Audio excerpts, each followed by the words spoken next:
So, ayan, for today's video, share ko naman po sa inyo yung ganap namin this week.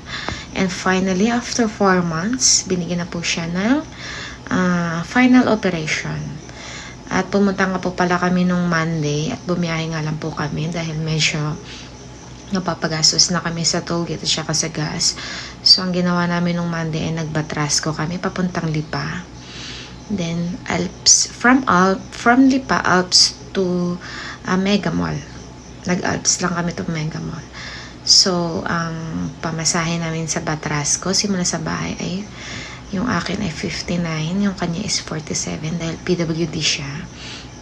At sa Alps naman, from Lipa to Mega Mall ay 188 ang regular at ang kanya naman ay 150.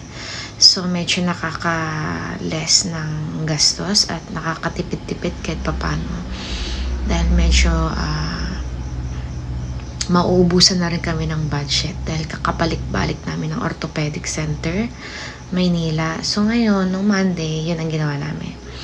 Dahil meron siyang check-up ng August 20, 2024 sa neurosurgeon at yun ay last na for clearance para sa operation niya. At ayun, finally, nabigyan na rin po siya ng schedule dahil naabutan na rin po kami ng guarantee letter na expired na siya. So, nag-renew pa po kami. So, ngayon, matutuloy na po ang kanyang operation. So, ang binigay sa kanyang operation ay August 29, Thursday, this coming Thursday. Pero, i-admit na po siya ng August 27 dahil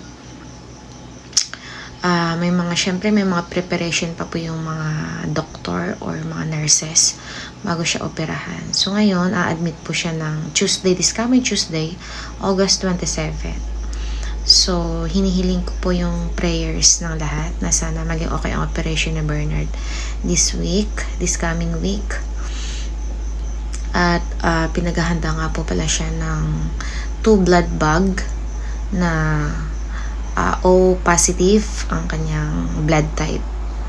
So, ngayon, naghahanap pa rin kami kung saan kami po pwedeng makakuha ng 0, ng O+, ng O positive na blood type niya. So, kaya sana pray po natin siya na maging okay ang kanyang operation. So, hanggang dito na lang pong vlog natin for today's video at maraming salamat sa inyong panonood. God bless and bye-bye!